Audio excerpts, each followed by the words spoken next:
So, hello everyone on our meeting with Upāsikā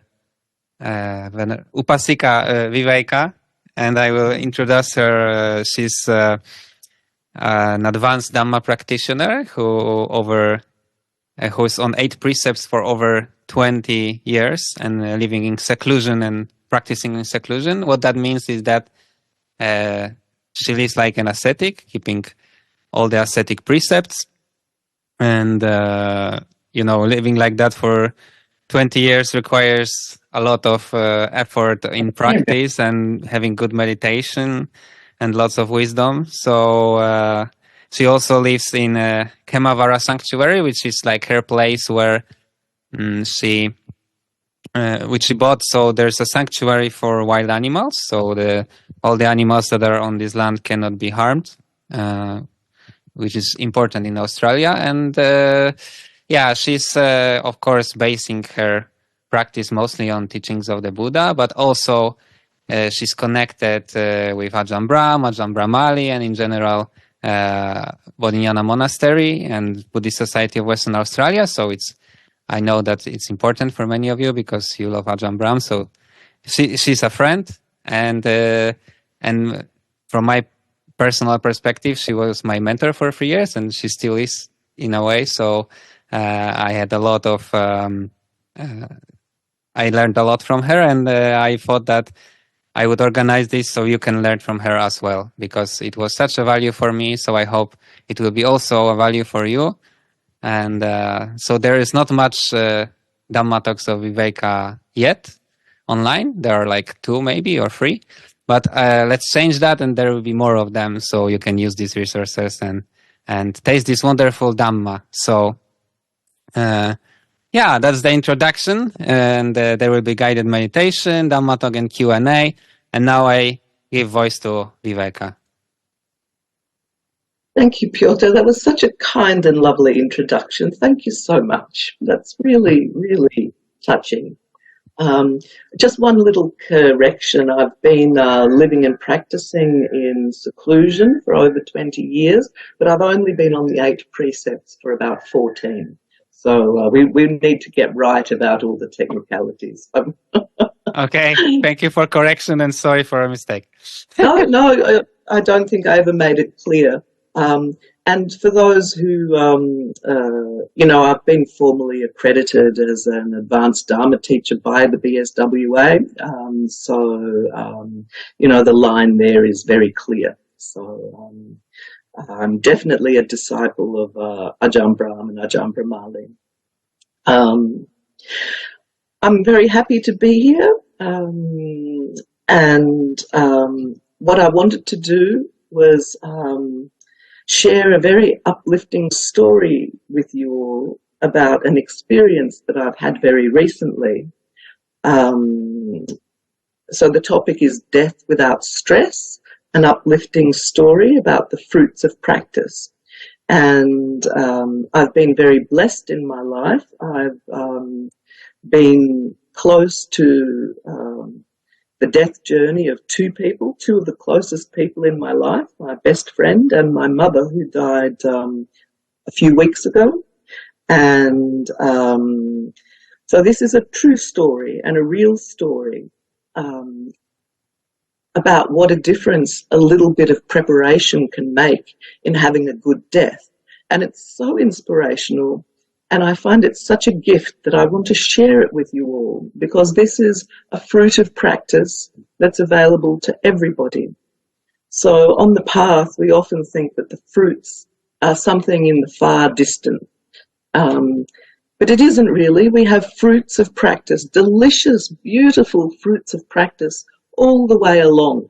So I just want to inspire you and give you hope and confidence that this is something that's available for you as well, here and now. And I'm aware that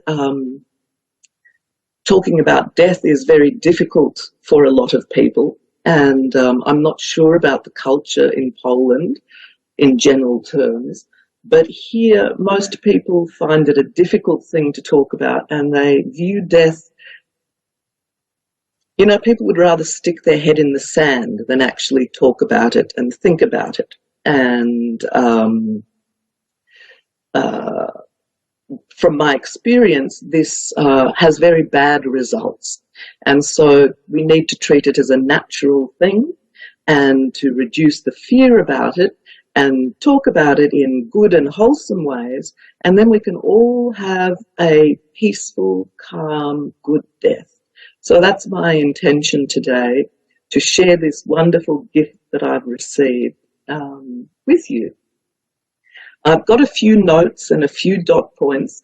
As Piotr said, I'm really not, I haven't given many Dharma talks, so I'm quite nervous. I'm a practitioner, and to give a formal Dharma talk is something very new to me. So I'll do my best. So please bear with me, and we'll see where we go. Okay. So it's a true story about following the path of Dharma and how it has real results. So it's the reality of practice, not just theory, because so often when we talk about Dharma, it's very theoretical. But I'm very pragmatic. I'm really into practice and the practical steps of what we do. But the Dharma and practicing the Dharma, even right from the very beginning, has really profound effects on us. And I think often we don't reflect enough on it. And it has the power to transform the most difficult and challenging events that we face and bring ease into our lives.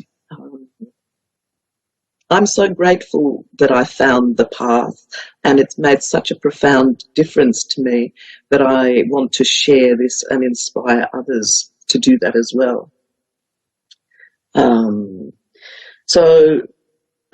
We all want to die and being content and at peace.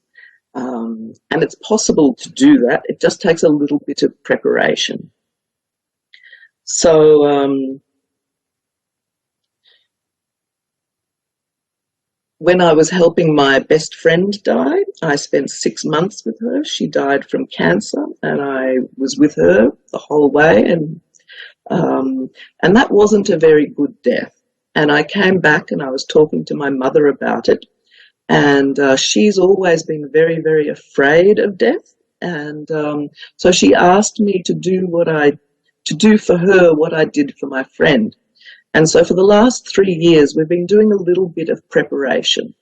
Now, she's not a Buddhist and doesn't really believe in any of the theory, but just basic preparation made all the difference.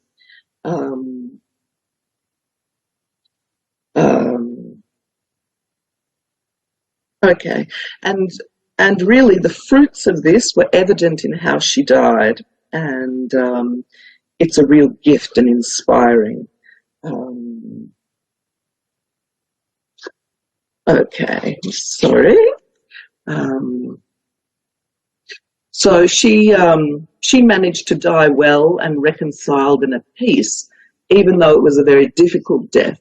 So we all want to die in our sleep, content, you know, not waking up sort of in the midst of a nice dream, just never wake up, float away. But the reality is that only a few people manage to get that. And my mother was really afraid of having a tough time. And unfortunately, she had a freak accident where she fell and broke her neck and became paralyzed, and it took her 4 days to die. So this wasn't an easy death. It was quite a scary thing. But in spite of all of that, with the preparation, she died peaceful and happy and reconciled. And I'll take you through exactly how that happened and how it was demonstrated. So I just want to give you confidence that this applies in all circumstances. Okay, it's not just a fairy tale. This is a very real, true example of the fruits. So I'll just go into a little bit of a background preamble, talking in general terms. And then we'll do a guided meditation for about 30 minutes. And then I'll come back and talk more from a Dharma perspective, all of the different points about how one can do preparation and the different steps. So more of a Dharma thing. And I will encourage you all to ask questions, practical questions or any issues that you have. And we'll work through that. So I'm not sure how all the timings will go exactly, but we'll get there. Is that all right? Good. Thank you. Okay. So just to start with, even though this is so obvious, but people don't even think about this, but wherever there is life, wherever there is birth, there's death. They're inexorably linked together, and everyone is going to go through this. It's natural and it's normal, and if we keep it in mind, it helps us to lead a good life with no regrets and no remorse, and enables a good death with a sense of peace when facing this.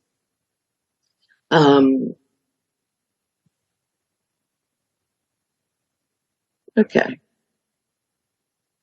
So, in order to move forward, because one of the things you need to do is you need to talk about it. So the main activity that my mum and I did, whenever I would see her, we'd actually talk about this in different ways. And it was quite good because she was also quite sick with a lot of physical ailments and, suffering quite a bit in daily life. And so when that's the case, your thoughts are naturally drawn to what happens when it gets worse and what might happen when you die. And so it's a really natural progression to not just complain about your illness and your symptoms, but to see that life and our bodies and everything else is a natural process. We're born, we get sick, we age, and we die, but often we don't think about that end bit. So it's good to actually talk about this in the full context of what life is. Okay. And so when you do that, you also have to think what comes after death. And as Buddhists, we look at death right in the face, just as it is, that it's a transition. It's just a transition. It's just going from here to there, from this life to the next life. And with good preparation, one can have a really good death, being free from fear. So it's very important, and it's part of right view, to be aware of consciousness and mind and rebirth. And you don't have to believe in all of the details, but just to actually be aware that there is a consciousness, there is a continuation. And this gives great comfort and perspective for how you need to behave now, because you know that it's not the end when you die. There's actually something that follows on, and therefore you need to invest in this life into that which is going to follow. And part of that, and part of right view, is having the knowledge that living a good life here and what you do here determines the states that you're going to go on to. So if you live a good life, you know you're going to be reborn in good states. And so this gives motivation and impetus all the time for actually living an ethical life and doing those things that will lead to the good states. So this is all about sila and right effort. But when we talk about sila and right effort, normally it's a theory. You think about it theoretically. But in this case, the fruits are evident. Watching my mother die, the fruits were absolutely evident. She had no regrets and no remorse, no guilt, none of these things, all because of living in that particular way. And what a return on your investment, right, to be able to die content and at peace. So I want to make that a reality for you, that sila and right effort isn't just a theoretical construct. It is tangible and important. Does that make sense? Okay. I think we undervalue this. We really undervalue it. And, okay. Oh, sorry. Okay. So if one has lived a good life, then there's no fear about what lies on the other side. And you know that you're going to a good place, and it gives you strength and comfort during the difficult phase. And you have confidence that whatever suffering has to be endured during the process of dying is just a short duration, and everything will be all right. And I can't stress enough what a difference that confidence makes. And when I look at the death of my friend who had no such confidence, and the death of my mother who did have that confidence, the difference is like black and white. And so again, this shows the tangible results of the investment. Yeah. Okay. And with regards to the fear, even if you have to endure discomfort during the dying process, like my mother did, these days, with all of the medical advances, we've got so many wonderful drugs and things, you're basically guaranteed to have virtually no pain. So the big pain comes from the mental suffering. So what we're talking about here is getting rid of the mental suffering. And then really, if you've got no physical suffering and no mental suffering, the death process can be an enriching thing. It can be a gift and inspirational for those around.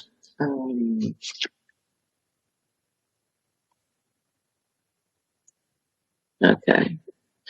So, yep. Okay. Right. Okay. I'll just go off on a tangent. You can tell I'm not used to giving Dhamma talks. So I want to talk about something that Ajahn Chah always used to illustrate and talk about. He used to hold up a glass, right, or a cup, and he'd ask people, "Can you see the crack in the cup?" Right? And of course, you can't see the crack in the cup, but there is one there. It's the inherent crack in the glass. And it means that when the conditions come together, that glass is going to break. And of course, there's an inherent crack in each of us. And when the conditions come together, which are out of our control, we too are going to break. So we know that this glass is a fragile thing, and we need to look after it, because at any time, when the conditions arise, it's going to break. So it changes our attitude, how we deal with these things. They become precious to us. We don't take them for granted. Okay. And I think that's very important, because this gives us an indication of how we should live our lives. If we know that all the people that we're around, we're all walking around with an inherent crack within us, and whenever the conditions come together, we're going to break and die and move on and be removed from our circle of friends.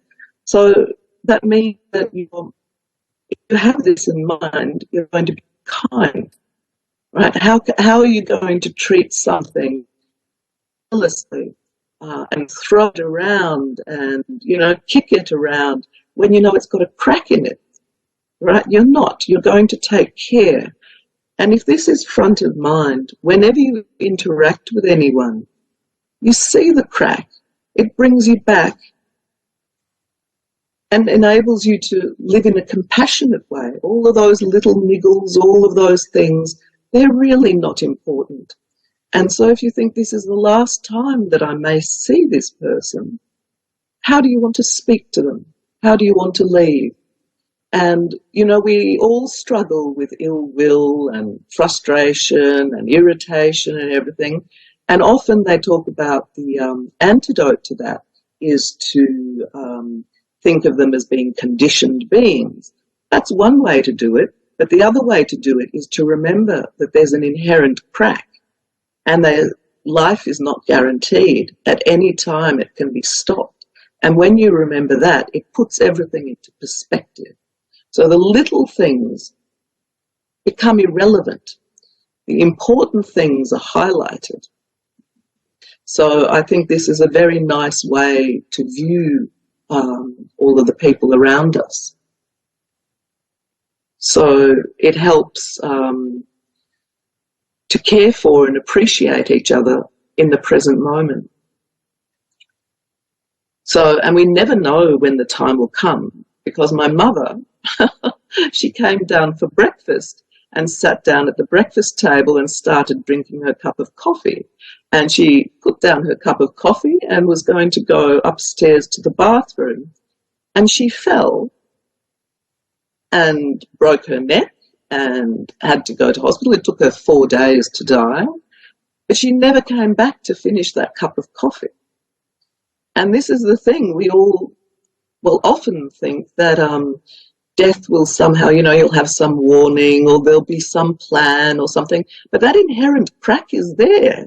And when the conditions come together, it just happens. So it's not a theory, it's real. And I think that's why you find that when people have gone through this, and many of you may have gone through this with an unexpected death, it sort of shocks you. It makes you reassess life and how you deal with people.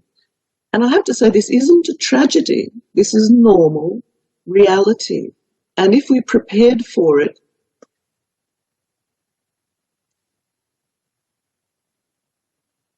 you can come out of it at peace. And there's no grief. And you know that because you've had this in mind, your relationships have been of a quality that there are no regrets. Okay, so that's why it's so important to keep this in mind all the time, so that there are no regrets. And then when it happens unexpectedly, there's an appreciation of all that's gone before and an acceptance of the reality of the cycle of life and death, and the ability to let go with ease and peace. And I want to share with you some of the beautiful words, a special gift that my mother gave to the family. Now, the rest of the family hadn't done any preparation, so they weren't able to let go, and there were some unsaid things, and during the process we were able to facilitate that so that people could say what they needed to say. But Mum had finished all her business. She was reconciled, and she woke up after a couple of days. Well, she regained consciousness, and she said these beautiful words to everybody. Incredible inspirational words. And she's not a Buddhist, right? We've just done a little bit of preparation over a few years. And she said to everyone, she looked at everybody and she said, I love you. I know you all love me. I'm going to miss you, but it's my time to go. And I've let you all go. Now you all have to let me go. Now, isn't that just magnificent? Isn't that just magnificent?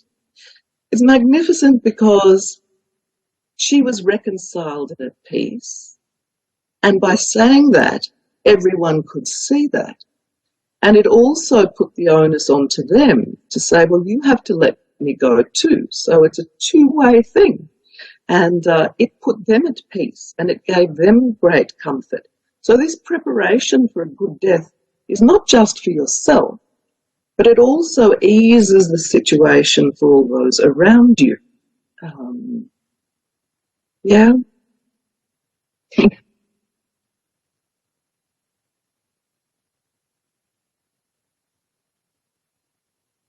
And this was completely different to the way that my friend died. They were in denial. They were angry and blaming and fighting and doing all kinds of things. It was very different. And The difference was that my mother had a couple of years of preparation, and my friend had no preparation.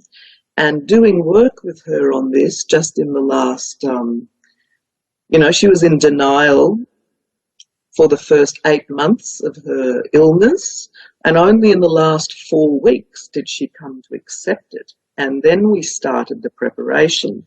But that really wasn't long enough time for it to go deep. And when you're in extremis, when you're in that situation, it's actually too late to do the preparation. You have to do it in advance. So that's why I'm saying this to everybody. So a little bit of investment now will yield the results in the future. So don't put it off because you don't know. And because she and I worked on this because I was her carer, but her family didn't work on it, and they were in denial and grief right up until her last breath. And then they couldn't deny that she was going to die anymore. But their suffering was awful. And that could all be avoided. And so I'm motivated to share this with as many people as I can so that no one else has to go through this suffering. In my eyes, it's an unnecessary suffering because it's so easy to do some preparation. And it's an inspiring thing, not a scary thing. Who doesn't want to die content and peaceful? And it's within our reach. I hope you feel that. Okay. So as she was dying, I was able to be happy for her. It was magnificent, right? I was actually able to be by her side, watching her. I was there the whole time. And I was able to be happy for her and her letting go and her imminent release. I was happy that she was going to leave the broken body and be free. It was a wonderful thing. It was a wonderful thing. So, was her death a cause to be sad? No, not for Mum at all, not for me. But for others, of course, it is sad. And it's especially sad if you are missing their company, right? Because it's the end of something. But what she did was she left us with a treasure trove of memories. But it is difficult after someone's died and been removed from our lives because there is grief, and that's natural, grief and loss, because especially if they've been a good influence in our lives and they've given us pleasure and comfort, that's going to stop. But you have the treasure trove of memories. And this is the difference where you focus, whether you focus on the loss or whether you focus on the wonderful things that you've had. And I think it's an artifact of our, an affliction of our modern way of looking at things. And the way funerals are done is that everyone emphasizes the grief and loss. And generally they don't emphasize the gifts, the memories, the wonderful experience. And that's not very beneficial. So I think that's something that Buddhism can really give to the world by showing how you can focus. And this is right focus, right attention, and keeping these things in balance. So looking at it in the right way leads to peace and happiness, and rather than grief. Okay, so one of the big lessons I've learned in my life is how wonderful it is not to have any unfinished business. Okay, this is very important. Unfinished business leads to regrets and remorse and craving. So we should constantly be aware that life is finite, just like we accept all other experiences are temporary. So I want you all to think about a wonderful experience that you've had that stayed in your mind, a memory you hold on to that makes you feel good, like a wonderful concert or an exhilarating performance of some kind, a magical sunset where everything was just perfect, anything where you remember that when you remember it, it leads to a feeling of happiness and appreciation. And that's the thing where you think back and you say, wow, How lucky was I to experience that? Right? There are experiences like that. And I have one that I remember all the time. I went on a holiday to Vanuatu. It was with my parents. I handed in my PhD and they rewarded me with a trip overseas. And we stayed on this remote lagoon in Vanuatu, not touristy, and it was picture perfect, you know, just a turquoise blue waters, beautiful temperature, the tropical plants, and I was wading through the lagoon. The lagoon wasn't very deep. It was about neck deep at the deepest, and I went for a long distance, and I spent hours just walking through it. There was no difference in temperature between the air and the water, the scent of the beautiful flowers, being gently buoyed on the water, and really it was like floating in heaven.